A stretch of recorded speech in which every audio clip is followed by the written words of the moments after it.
தன்னைத்தான் காக்கின் சினங்காக்கான் காவாக்கால் தன்னையே கொல்லும் சினம்.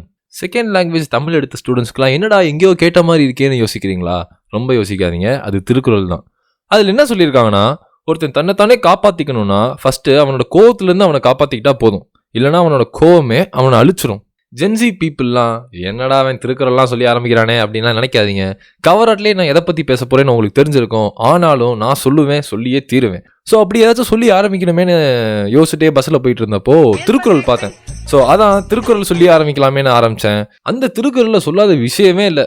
நான் மனுஷன் எல்லாத்துலேயும் வாழ்க்கையில் ஒரு மனுஷனுக்கு என்னென்னலாம் தேவையோ எல்லாத்த பற்றியும் எழுதி வச்சுட்டு போயிருக்காப்புல. What a man. ஸோ இதுக்காக நான் உங்களை திருக்குறள்லாம் படிக்க சொல்ல போகிறதில்ல.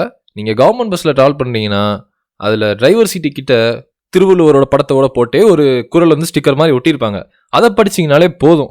அதுவே உங்களுக்கு கொஞ்சம் புரியுற மாதிரி தான் ஒட்டியிருப்பாங்க. அதெல்லாம் வாசிங்க. சும்மா பஸ்ஸில் ஏறினோடனே ஃபோனே பார்த்துட்டு உட்காராதீங்க, புரியுதா? எது எப்படியோ இனி ப்ரீ இன்ட்ரோக்கு கண்டென்ட் கிடைக்கலன்னா திருக்குறளில் கை வச்சிட வேண்டியதான் போல. சரி, ரைட்டு, ஆரம்பிக்கலாம்ல.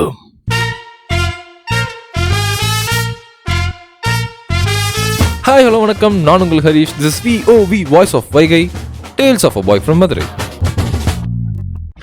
என்னை க்ளோஸாக ஃபாலோ பண்ண நிறைய பேருக்கு தெரியும்னு நினைக்கிறேன். நான் ரீசெண்டாக பிளட் டொனேஷன் பற்றின ஒரு எபிசோடும் போட்டுட்டு அந்த பிளட் டொனேஷன் கேம்பில் போயிட்டு பிளட் டொனேட் பண்ணிவிட்டு ஸ்பீச்லாம் கொடுத்துட்டு வந்தேன்.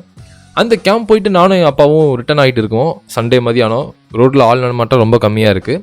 அப்போ பார்த்தீங்கன்னா ஒரு மெயின் ரோட் கிராசிங்கில் 2 பேர் 2 வீலரில் நின்று சண்டை போட்டுட்டு இருந்தாங்க. ஒருத்தன் புல்லட்டில் ஒரு 27 வயசு அந்த மாதிரி அந்த ஏஜில் இருப்பான். இன்னொருத்தர் ஸ்கூட்டி பேப்பில் ஒரு 60-65 வயசில் ஒருத்தர் இருந்தார். கிராஸ் பண்ணதில் யார் மேலே தப்புன்னு தெரில. நான் அப்படியே ஓட்டிகிட்டு வந்துட்டு இருந்தேன். எங்கள் அப்பா பின்னாடி உட்காந்துட்டு இருந்தாங்க. நடு ரோட்டில் நின்று சண்டை போட்டுட்டு இருக்காங்க. நான் அப்படியே பார்த்துட்டு கிராஸ் பண்ணுறேன். ஸோ அப்போது அந்த புல்லட்டில் வந்தவர் அந்த வயசானவரை பார்த்து டக்குன்னு கையை ஊங்குறாரு. அப்புறம் திடீர்னு வாடா போடான்லாம் சொல்கிறான். லைக் எனக்கு அவன் வேறு பார்க்க பல்காக இருக்கானா, எங்கே அவரை போட்டு ஏதாச்சும் அடிச்சு விட்டானா என்னத்துக்கு ஆகுதுன்னு டக்குன்னு அப்படியே ஓரமாக நிறுத்துறதுக்கு நான் பார்க்குறேன். ஆக்சுவலாக நான் அவன் கை ஓங்காமல் இருந்திருந்தா, மரியாதையாக பேசியிருந்தா நான் பாட்டுக்கு போயிருப்பேன்.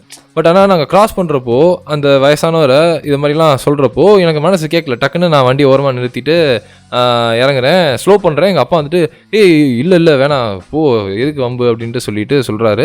நான் அதெல்லாம் கேட்கவே இல்லை. அவர் சொல்ல கேட்காம நடந்து போயிட்டு அந்த தடியாக இருக்கிற அந்த புல்லட்டில் வந்தவொடனே நேனே போனேன் அப்படின்னு சொல்கிறேன். அவன் அப்பயும் எகுறான் அந்த வயசானவரை பார்த்து. அப்புறம் அவனை அனுப்பிச்சு எப்படியோ சமாதானப்படுத்தி அனுப்பிச்சு விட்டு அப்புறம் அந்த ஐயா பார்க்க பாவமாகவே இருந்தார். ரொம்ப பதட்டத்தோட மாதிரி ரொம்ப அப்படியே சொன்னதே திரும்ப சொல்லிட்டு, தம்பி என் மேலே தப்பே இல்லை தம்பி, என் மேலே தப்பு இருந்து என்ன செருப்பை கழட்டி அடிங்க, ஆனால் என் மேலே தப்பே இல்லை தம்பின்னு ரொம்ப பதட்டத்தோட ரொம்ப ஒரு மாதிரி பதறி பேசிகிட்டு இருந்தார்.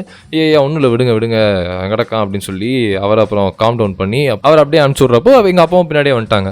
எங்கள் அப்பா என்னன்னா அந்த படத்துலலாம் சண்டை நடக்கிறப்போ கண்டுக்காமல் போகிற அந்த NPC, அதாவது அந்த ஆடியன்ஸ், அந்த ஜூனியர் ஆர்டிஸ்ட் மாதிரி போயிடலான்னு சொல்கிறாரு. அது வேற எனக்கு சுத்தமாக பிடிக்கல.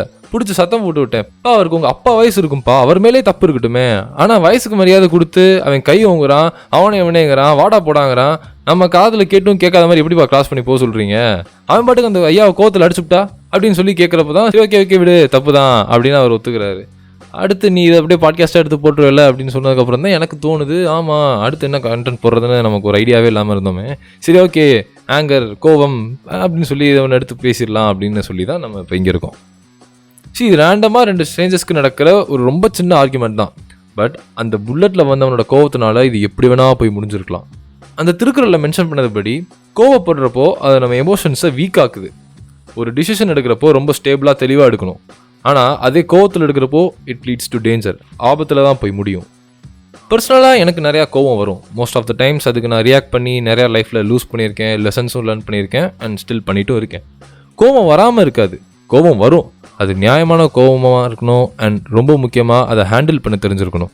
லைக் இப்போது ஃப்ரெண்ட்ஸ்குள்ளே சின்ன ஃபன்னான ஒரு டாக் ஆர் ஆர்குமெண்ட் போகுதுன்னா அங்கெல்லாம் கோவன்றதே சுத்தமாக காட்டக்கூடாது. அதை மாதிரி ரிலேஷன்ஷிப்னா அதில் அந்த பார்ட்னர்ஸ்குள்ளே சண்டை வரும். ஸோ அதில் அப்படி அதெல்லாம் மைண்டுக்கு ஏற்றி கோவப்பட்டு ரியாக்ட் பண்ணால் அதுவும் புட்டுட்டு போயிடும். நீங்கள் கோவமே பட்டாலும் கண்ட்ரோல் பண்ணுங்கள், தானாக சேஞ்ச் தெரியும். உடனே ரியாக்ட் பண்ணாமல் யோசிச்சு அந்த சிச்சுவேஷனை ஹேண்டில் பண்ண ட்ரை பண்ணுங்கள். எமோஷன்ஸை கண்ட்ரோல் பண்ணுறவங்கள யாராலையும் டிஃபீட் பண்ண முடியாது. அப்படி நம்மளோட எமோஷன்ஸை கண்ட்ரோலில் எடுத்துக்கிட்டாலே போதும். கோவத்தினால ஹிஸ்ட்ரியில் பல பேர் அழிஞ்சு போயிருக்காங்க. ஏன் ஒரு ஊரே பற்றி எரிஞ்சிருக்கு. ஆனால் இப்போ அதை பற்றியெல்லாம் நான் கதை சொல்லி நான் போர் அடிக்க விரும்பலை. பட் நான் என் கண்ணு முன்னாடி கோவத்தினால அழிஞ்சு போன எனக்கு நெருக்கமான ஒரு நபரை பற்றி சொல்லணும்னு தோணுது.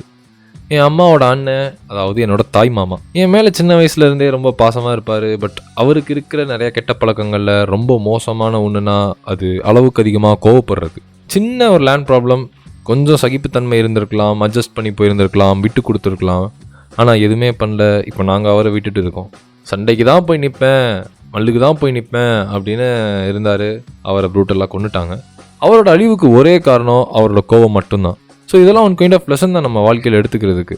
நம்ம நோட்டீஸ் பண்ணுறோமோ இல்லையோ, லைஃப் ஒவ்வொரு கட்டத்துலேயும் ஒவ்வொரு விஷயத்துலையும் ஏதாச்சும் ஒன்று நமக்கு சொல்லி கொடுத்துட்டே தான் இருக்கும். அதே மாதிரி decisions driven by emotions will never give good cause. அதாவது உணர்ச்சிகளால் எடுக்கப்படுகிற எந்த ஒரு முடிவும் நன்மையை தேடி தராது. ஸோ ஒரு விஷயம் யோசிக்கிறீங்கன்னா ரொம்ப தெளிவாக, ரொம்ப தீர்க்கமாக யோசிச்சு பார்த்து முடிவெடுங்க. எடுக்கிற முடிவு யார் மனசையும் பாதிக்காத அளவுக்கு முடிவெடுங்க. சினத்தை அடக்கு, கோபத்தோடு எழுகிறவன் நஷ்டத்தோடு உட்காருகிறான். இதை சூப்பர் ஸ்டார் கோச்சடையான் படத்தில் ஒரு பாட்டில் சொல்லியிருப்பாரு. So that's it for today. அடுத்த எபிசோடில் சந்திப்போம். Until then, bye from Harish.